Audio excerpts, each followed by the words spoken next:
तो welcome back traders. आशा करता हूँ आप सभी बहुत अच्छे होंगे। और आज का ये वीडियो आप लोगों के लिए बहुत इंफॉर्मेटिव होने वाला है, क्योंकि आज के इस वीडियो का जो टॉपिक है वो है इंडिकेटर्स। जी हाँ, हम इस वीडियो में देखेंगे कि कैसे हम ट्रेड लेने के लिए इंडिकेटर्स का यूज करते हैं। मार्केट में आपने कई बार ये सुना होगा कि मैक्सिमम जो इंडिकेटर्स होते हैं वो लैगिंग इंडिकेटर्स होते हैं। लैगिंग इंडिकेटर्स का मतलब होता है कि जब मार्केट में वो मूवमेंट हो जाता है उसके बाद बताते हैं कि ये मूवमेंट होने वाला था या ये मूवमेंट हो गया है। तो ऐसे बहुत से डाउट रहते हैं, स्पेशली एक बिगनर ट्रेडर को या फिर जो काफी टाइम से मार्केट में कर रहे हैं, कभी कभी वो भी ये प्रॉब्लम फेस करते हैं।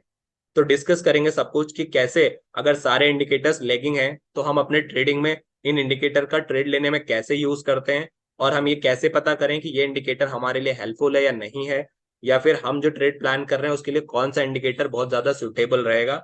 सो ये सब चीजों का सॉल्यूशन इस वीडियो में देखने की कोशिश करेंगे। आशा करता हूँ वीडियो आपको इन्फॉर्मेटिव लगेगी। So do like and subscribe to my channel अगर आप न्यू हैं हमारे चैनल पे, ताकि आपको फर्दर अपडेशन भी मिलती रहे। सो देखिए, आइए स्टार्ट करते हैं अपना डिस्कशन और देखते हैं। देखिए, सबसे पहले अगर मैं बात करूं तो सबसे पहले ये जानते हैं कि इंडिकेटर्स होते क्या है। इंडिकेटर्स की अगर मैं बात करूं तो इंडिकेटर्स एक ऐसा टूल है जो आपको मार्केट में बहुत सारी चीजों को जो है एनालाइज करने या प्रेडिक्ट करने के काम आता है। जैसे फॉर एग्जाम्पल, मुझे अगर पता करना है कि मार्केट का ट्रेंड क्या है तो मैं कोई एक इंडिकेटर यूज करूंगा। मुझे ये पता करना है कि मार्केट में रिवर्सल कहाँ से आ रहा है तो उसके लिए मैं दूसरा इंडिकेटर यूज करूंगा। सिमिलरली मुझे ये पता करना है कि मार्केट जो है वो कंसोलिडेटेड स्टेट में रह सकता है या नहीं रह सकता है, तो उसके लिए एक अलग इंडिकेटर है। ऐसे आप देखेंगे मार्केट में हर एक एक्टिविटी के लिए अलग अलग इंडिकेटर बनाए गए हैं या डिफाइन किए गए हैं। आपको उनके बेस पर अपना लाइव मार्केट में ट्रेड डिसाइड करना रहता है। आप मार्केट में देखेंगे कि बहुत लोग ऐसा कहते हैं कि मार्केट में ये इंडिकेटर्स लेगिंग है और ये इंडिकेटर हेल्पफुल नहीं है, आपको प्राइस एक्शन पे सिर्फ काम करना चाहिए। मैं ऐसा कहता हूं कि बिल्कुल, मैं मानता हूं कि इंडिकेटर्स लेगिंग है। और ये डेफिनेटली है कि इंडिकेटर्स लैगिंग ही होते हैं, क्योंकि कोई भी एक्शन जो है वो परफॉर्म होने के बाद ही दिखाते हैं। अब बोलेंगे सर ऐसा क्यों, तो फिर इंडिकेटर बने ही क्यों हैं। तो एक बात बताइए कि इंडिकेटर किसकी बेस पे बने। इंडिकेटर बने हैं मैथमेटिकल कैलकुलेशन पे। मैथमेटिकल कैलकुलेशन पे। तो जब मार्केट में उस कैलकुलेशन करने के लिए डेटा ही नहीं मूवमेंट होगा, डेटा ही प्रेजेंट नहीं होगा, तो ये इंडिकेटर काम कैसे करेंगे। और जब डेटा आ जाएगा उसके बाद ये इंडिकेटर काम करना चालू करेंगे। और जब तक डेटा आ चुका होगा तब तक आपका मार्केट यहाँ से भाग चुका होगा, क्योंकि डेटा जैसे ही आता है मार्केट अपना मूवमेंट दिखा देता है। और इंडिकेटर का काम है कि जब उसके पास डेटा आएगा तो वो कैलकुलेट करेगा। अब आप बोलेंगे सर आपने तो और कंफ्यूज कर दिया। मैंने कहा, मान लीजिए आपकी स्क्रीन पर यहाँ पे जो है वो एक इंडिकेटर दिख रहा होगा, और ये इंडिकेटर है एक्सपोनेंशियल मूविंग एवरेज। क्या है? Exponential moving average. अभी जो एक्सपोनेंशियल मूविंग एवरेज है इसका काम है कि एक कैंडल्स का एवरेज दिखाना। आपने कहा ठीक है सर। मैंने कहा बात बताओ कि जब मैं इसको वैल्यू नहीं दूंगा कि भैया मेरे को 5 + 10 का एवरेज बताना है, तब तक ये मुझे 7.5 होता है कैसे बताएगा। और जब तक ये डेटा आएगा कि भैया 5 और 7 को आपको जोड़ना है, तब तक मार्केट जो है यहाँ से भाग चुका होगा, क्योंकि मार्केट के तो डेटा जैसे ही मिला वैसे ही मार्केट ने अपना मूवमेंट दिखा दिया। और आपके इंडिकेटर ने डेटा मिलने के बाद काम करना स्टार्ट किया है। तो मैंने कहा कि यहां से आपको समझ में आया होगा कि इंडिकेटर्स हमेशा मार्केट में जो है वो क्यों बाद में एक्शन दिखाते हैं। अब देखिए, यहां से बहुत सारे लोगों को पता नहीं होता कि इंडिकेटर्स क्या है। पहले मैं आपको ये एक्सप्लेन कर देता हूं कि इंडिकेटर्स क्या है। तो इंडिकेटर्स मार्केट में एक ऐसे टूल्स हैं जिनके बेस पे हम अपना ट्रेड डिसाइड करते हैं, जो हमें मदद करते हैं हमारा ट्रेड डिसाइड करने में, चाहे वो लाइव मार्केट हो चाहे वो एनालिसिस के टाइम पर हो। आशा करता हूं यहां तक आपको सब कुछ समझ में आया होगा। अब आपका क्वेश्चन ये आएगा कि सर जब मार्केट में सब लेगिंग इंडिकेटर हैं, तो आप ये बताइए कि हम ट्रेडिंग में इंडिकेटर्स इतने सारे बनाए ही क्यों गए हैं और इनका यूज इतना ज्यादा लोग क्यों बताते हैं। तो देखिए, उसके पहले मैं आपसे एक क्वेश्चन पूछूंगा। मैं आपसे ये क्वेश्चन पूछूंगा कि ये बताइए कि इंडिकेटर क्या आपको ट्रेड देने के लिए बने हैं क्या। आप कहेंगे सर बिल्कुल लोग यूज करते हैं। मैं कहूंगा नहीं, इंडिकेटर आपको ट्रेड देने के लिए नहीं बने हैं, बल्कि इंडिकेटर का काम यह है कि आपको मार्केट का सिनेरियो बताए, ताकि उसके बाद आप अपनी जो है यहाँ पर नेक्स्ट स्टेप ले सकें। मतलब आपको इंडिकेटर की मदद से अपना अगला स्टेप को लेना है, दैट्स इट। इंडिकेटर्स हमेशा आपको अगला कदम उठाने के लिए हेल्प करते हैं, ना कि ये बताते हैं कि यहां से आप इधर डायरेक्शन में ट्रेड लीजिए, इधर डायरेक्शन में ट्रेड लीजिए, ऐसा ट्रेड लीजिए, वैसा ट्रेड लीजिए। अब आप बोलेंगे सर अभी आपने बोला कि बाद में काम करते हैं, फिर आप बोल रहे हो अगला कदम भी उठाने के लिए करते हैं। मैं और सिंप्लीफाइड वे में इसको सिंपल करके आपको बताता हूँ। जैसे मान लीजिए मैंने आपको अभी एक एग्जांपल दिया। मैंने आपको क्या एग्जांपल दिया कि मेरी स्क्रीन पर आपको यहाँ पर जो है ये ईएमए एक्सपोनेंशियल मूविंग एवरेज का इंडिकेटर आपको दिख रहा है, और मैं जो इस इंडिकेटर को यूज करता हूँ वो यूज करता हूँ मार्केट के डायरेक्शन को पहचानने के लिए, मार्केट में बुलिश डायरेक्शन है या मार्केट में जो है वो बेरिश डायरेक्शन है। मार्केट में आप देखेंगे मल्टीपल अलग अलग इंडिकेटर्स होते हैं, कुछ इंडिकेटर्स जो है वो डायरेक्शन पहचानने के लिए होते हैं, कुछ इंडिकेटर जो है वो रिवर्सल के लिए होते हैं, कुछ इंडिकेटर मार्केट का फ्लैट रहेगा उसको पहचानने के लिए। तो मार्केट में डिफरेंट डिफरेंट इंडिकेटर्स का डिफरेंट डिफरेंट यूज है।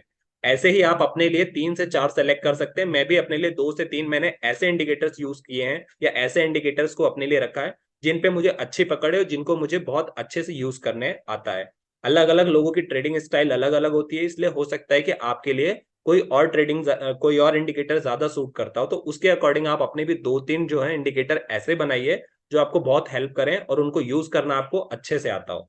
सो देखिए, मैं एग्जांपल इस वीडियो में आपको 2 ऐसे दूंगा जिनकी मदद से बताऊंगा कि इंडिकेटर्स जो हैं वो कैसे हमें फर्दर अपना ट्रेड लेने में हेल्प करते हैं। उसके बाद वही सेम स्टेप को आप अपने लिए किसी भी इंडिकेटर पे जो है वो अप्लाई कर सकते हैं। सो मैंने आपको एग्जांपल दिया कि मेरी स्क्रीन पर आपको जो है वो ईएमए यानी एक्सपोनेंशियल मूविंग एवरेज दिख रहा होगा, जिसमें आपको ये ब्लू लाइन जो दिख रही होगी ये 20 ईएमए की है, पिंक वाली जो लाइन दिख रही होगी ये 50 ईएमए की है, ये जो ब्लैक वाली लाइन दिख रही होगी ये 100 ईएमए की है, और ये जो येलो लाइन दिख रही होगी ये 200 ईएमए की है। जब कभी भी मुझे मार्केट का ट्रेंड पता करना होता है तो मैं इसी इंडिकेटर का यूज करता हूँ, ये मुझे बहुत अच्छा लगता है यूज करना। कि जब 20 ईएमए है, इसके ऊपर अगर मार्केट रहता है, फॉर एग्जांपल ये 20 ईएमए की लाइन है और मार्केट इसके ऊपर ऊपर ही रहता है, नीचे नहीं आता है इसको तोड़ के, तो जब तक ये ऊपर रहेगा मार्केट में बुलिश ट्रेंड रहता है।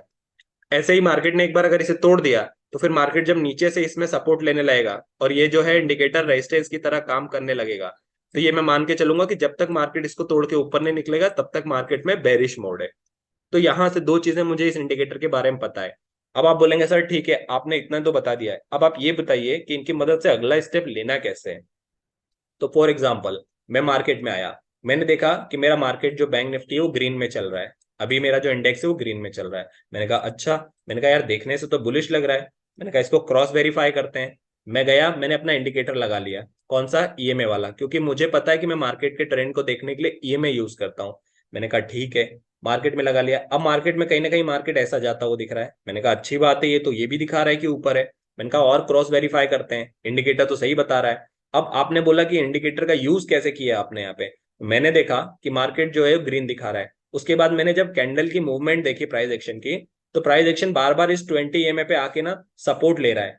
और जब कभी भी 20 ईएमए पे मार्केट सपोर्ट लेता है ना, तो वहां से माना जाता है कि मार्केट में एक बुलिशनेस है या मार्केट जो है एक बुलिशनेस मूवमेंट में चल रहा है। फॉर एग्जाम्पल के लिए आप यहाँ पर देखिए लाइव, ये जो ब्लू वाली कैंडल है मैंने बताया 20 ईएमए की है। अब इसके नीचे इसके ऊपर देखिए मार्केट यहाँ से बार बार जो है सपोर्ट ले रहा है। तो मैं यहाँ पर एंट्री लूं, चाहे यहाँ पर एंट्री लूं, चाहे यहाँ पर एंट्री लूं, मैं बुल बन के ही लूंगा, मैं यहाँ पर पुट को अवॉइड करूंगा।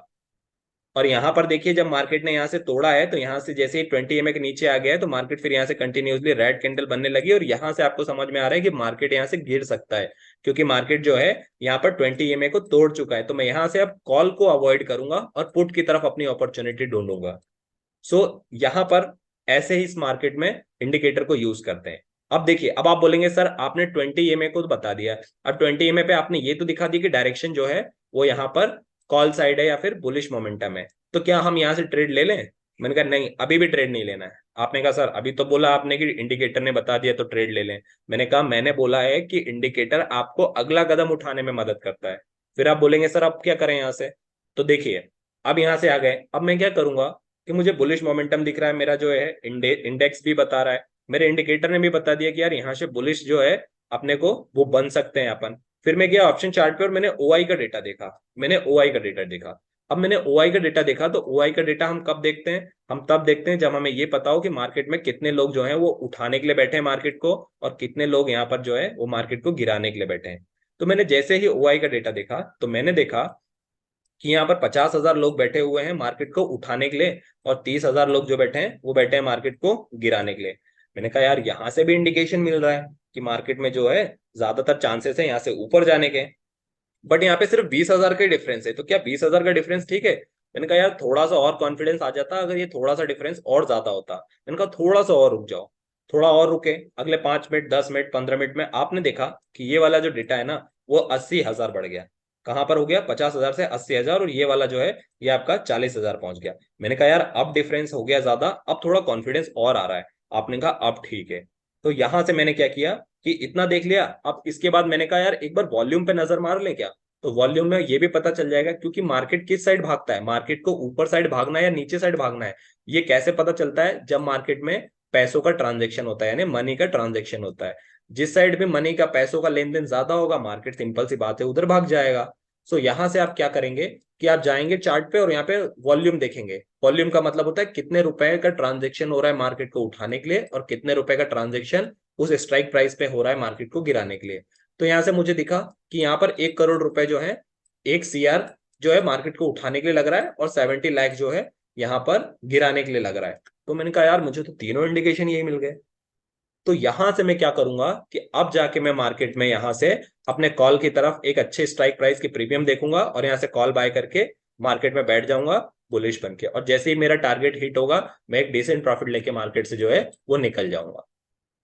सो आई होप आपको यहां तक समझ में आया होगा कि मैंने इंडिकेटर का यूज कब किया, मुझे इंडिकेटर ने क्या हेल्प करी। इंडिकेटर ने मुझे यहाँ पर यह हेल्प करी कि मेरा मार्केट जब 20 EMA के ऊपर लाए कर रहा है, तो मुझे ये पता है कि मार्केट जो है बुलिशनेस दिखाता है, और जब नीचे साइड, और जब यहां से मार्केट 20 EMA को छोड़ के नीचे साइड से यहां से जब वो देने लगता है, तो वहां से वो बेरिश मोमेंट है। तो जब मार्केट इसके ऊपर सपोर्ट की तरह काम कर रहा है, तो मुझे यहाँ पे कॉल की तरफ देखना है और पुट को अवॉइड करना है। सिमिलरली मार्केट जब नीचे तोड़ के और नीचे साइड से रेजिस्टेंस की तरह काम करने लगे, तो फिर मेरे को वहां पर पुट की साइड अपॉर्चुनिटी देखनी है और कॉल को अवॉइड करना है। सो ऐसे में मुझे इंडिकेटर ने ये हेल्प करी कि अब जब मैं अगला टारगेट 10 मिनट बाद, 15 मिनट बाद, 1 घंटे बाद, 2 घंटे बाद लेने जाऊंगा, तो वहां पर मुझे जो है वो कॉल की तरफ देखना है, क्योंकि मार्केट बुलिश मोमेंटम में। सो मार्केट ने क्या किया, या इस इंडिकेटर ने क्या किया कि मुझे मेरा अगला कदम लेने के लिए हेल्प करी। इसके बाद मैंने इसको कंफर्म करने के लिए OI का सहारा लिया, और यहां से अपने आप को और कॉन्फिडेंस देने के लिए मैंने वॉल्यूम को भी देखा। जब ये तीनों ने बोला कि हाँ अब आपका ट्रेड बेटर है, मैंने यहाँ पर एंट्री ली और अपना प्रॉफिट बना के मार्केट से निकल गया। और ये चीजों ने मुझे इतना कॉन्फिडेंस दे दिया कि मैं हाथ आंख बंद करके बोल सकता हूं कि मेरा 70% चांस है कि यहाँ से टारगेट सही होगा और मैं प्रॉफिट लेके निकलूंगा मार्केट से। यहां पर आता है आपका ट्रेड में कॉन्फिडेंस। सो आई होप कि आपको पहला एग्जांपल बहुत अच्छे से क्लियर हुआ होगा, और इंडिकेटर हमें किस लिए और किस पर्पज से यूज करते हैं वो आपको समझ में आया होगा। ऐसे ही मैं आपको एक और एग्जांपल देता हूं, उसके बाद आपको थोड़ा और चीजें बेटर क्लियर होंगी। फॉर एग्जांपल, अब मान लीजिए यहां से कि मैंने वी वेब का यूज किया। वी वेब में जनरली यूज करता हूं कब, जब मुझे मार्केट में रिवर्सल प्ले करना होता है। क्या करना होता है, रिवर्सल प्ले करना होता है। इसके अलावा मैं नादर नाया भी यूज करता हूं, बट ये कम करता हूँ, वी वेब ज्यादा करता हूँ। वी वेब पे मेरी थोड़ी ज्यादा अच्छी पकड़ है, और नादर नाया मैं फ्रिक्वेंटली यूज करता हूँ। सो मैं वी वेब का एग्जांपल आपको लेकर यहाँ पर दिखाऊंगा। अब वी वेब हमारा क्या बोलता है, आप देखेंगे तो प्लेलिस्ट में मैं जितना भी आपको एक्सप्लेन कर रहा हूँ सबकी एक पर्सनल वीडियो ऑलरेडी पड़ी है, आप जाके वहां से चेकआउट कर सकते हैं।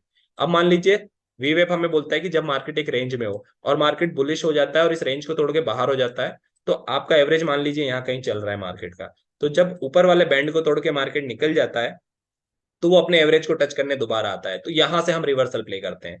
ऐसे ही नीचे साइड के लिए जब मार्केट आपका एवरेज पे चल रहा है और नीचे वाले बैंड को तोड़ के बाहर निकल जाता है, तो ये वापस एवरेज को टच करने वापस यहाँ पे आता है। तो क्या जब मार्केट यहाँ पर आ जाएगा तो यहाँ से आप आंख बंद करके यहाँ से रिवर्सल के लिए बैठ जाएंगे? नहीं, नहीं बैठना है, क्योंकि इंडिकेटर का काम है आपको सचेत करना, आपको सिग्नल देना, उसके सिग्नल को पहचान के आपका अगला कदम उठाना ही आपका जो है वो यहाँ पर वर्क बनता है या फिर आपका काम है। तो अब सिर्फ इंडिकेटर ने बोल दिया तो क्या आप ले लेंगे? नहीं। अब जैसे इंडिकेटर ने बोला, मैं जाके अपना OI का डेटा देखूंगा कि यार सच में यहाँ से जो है अब रिवर्सल आ सकता है क्या। क्योंकि आपको सिर्फ रिवर्सल प्ले नहीं करना है, बल्कि रिवर्सल प्ले करने के साथ सही जगह पे एंट्री और एग्जिट जब तक सही नहीं होगी आप अच्छा प्रॉफिट नहीं बना पाएंगे। सो देखिए, यहां से आप कैसे डिसाइड करेंगे। OI का डेटा पे आप गए, ऑप्शन चेन पे गए, आपने कहा यार एक बार OI का डेटा क्रॉस वेरीफाई कर लेते हैं। मैंने कहा ठीक है। अब आपने यहां से देखा कि मार्केट को जो है वो उठाने के लिए यहाँ पर 1 लाख लोग बैठे हैं। कितने? 1 लाख लोग बैठे हुए हैं। और मार्केट को जो है गिराने के लिए 80,000 लोग बैठे हैं। तो आपने कहा यार ये वी वेब गलत कैसे हो गया, वी वेब का मतलब तो होता है कि बाहर जाने के बाद रिवर्स आएगा। मैंने कहा हाँ बिल्कुल सही है। आपने कहा यार सर यहाँ पर तो 1 लाख लोग बैठे हैं मार्केट को उठाने के लिए और 80,000 ही बैठे हैं, तो क्या मार्केट यहाँ से थोड़ा सा और ऊपर जा सकता है? मैंने कहा बिल्कुल जा सकता है, क्योंकि आप, मैंने पहले ही कहा था कि सिर्फ आपको इंडिकेटर देख के नहीं करना है, हो सकता है मार्केट ऊपर जाके फिर यहाँ से रिवर्स ले। आपने कहा बिल्कुल सही। मैंने कहा 2 मिनट, 10 मिनट, 20 मिनट, आधा घंटा और रुक जाओ और थोड़ी देर और ट्रैक करो। आपने कहा ठीक है सर। अब मार्केट जो है यहाँ पे धीरे धीरे कंसोलिडेट होने लगा। अब आपने थोड़ा 10 मिनट बाद या 15 मिनट बाद देखा तो ये जो है 1,20,000 हो गया और ये 1 लाख पहुंच गया। मैंने कहा यार 1 लाख पहुंच गया, थोड़ा सा और वेट करो, अभी भी 20,000 का डिफरेंस है। फिर आपने 10 मिनट 15 मिनट बाद देखा और मार्केट यहीं पे घूम रहा है, कहीं हल्का हल्का नीचे आने की कोशिश कर रहा है, लेकिन डेटा अभी भी आपका जो है वो करेक्ट साथ नहीं दे रहा है। आपने देखा अगले मिनट में ये 1,30,000 हुआ और जो दूसरा वाला है ये 150 हो गया, 1,50,000 हो गया। मैंने कहा अब हमारी बात बन गई कि अब हमें यहाँ से जो है नीचे आता हुआ भी दिख रहा है, साथ में हमारे डेटा भी हमारे साइड इंडिकेट कर रहा है, और उसके बाद हमें ये पता है कि ये इंडिकेटर यहाँ से हमेशा रिवर्सल प्ले करने के लिए बना हुआ है, ये यही डायरेक्शन देता है। सो बस मेरे ट्रेड में मुझे कॉन्फिडेंस आ गया। यदि आपको और कॉन्फिडेंस लेना है जाके वॉल्यूम का डेटा देख लीजिए। बट ये दो चीज इस कंडीशन में रिवर्सल के लिए मेरे लिए सेटिस्फाई रहती है। बस मेरे को जैसे ही ये ग्रीन सिग्नल मिलता है मैं यहाँ से बाय कर लेता हूँ, और जैसे ही मेरा मार्केट एवरेज के आसपास आता है मैं अपना प्रॉफिट बुक करके निकल जाता हूँ। मैं वेट नहीं करता हूँ कि मार्केट टच हो, क्योंकि आसपास भी आ गया तो आपको यहाँ से यहाँ तक एक अच्छा डिसेंट प्रॉफिट मिल जाता है। सो आई होप गाइस आपको सेकंड एग्जांपल भी बहुत अच्छे से समझ में आया होगा, और यही प्रोसेस जो है वो हर इंडिकेटर के लिए अप्लाई होती है। तो आई होप आपको ये भी समझ में आया होगा कि इंडिकेटर का काम ये है कि मुझे डायरेक्शन बताए या मेरी हेल्प करे, अगला कदम मेरा क्या होगा, या मेरा अगला डायरेक्शन जो है वो किस कदम कदम जो है मेरा वो अगले किस डायरेक्शन में मुझे उठाना है। अब ये चीजें जो है ये आपको खुद से करनी पड़ेगी। जब तक आप इन चीजों का एक्सपीरियंस नहीं लेंगे तब तक ये चीजें आपको बहुत अच्छे से समझ में नहीं आएंगी। जब आप खुद से करने लगेंगे तो I can make you assure कि आपके भी ट्रेड प्रॉफिटेबल होने लगेंगे, और आप अपने खुद से जो है नए नए तरीके बना पाएंगे।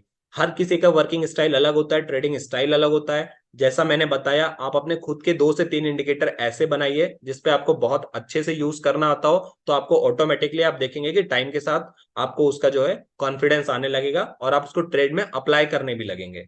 सो that's all for the video. Video अच्छी लगी हो so do like and subscribe to my channel. मिलते हैं अपने अगले डिस्कशन में, तब तक के लिए साइनिंग ऑफ।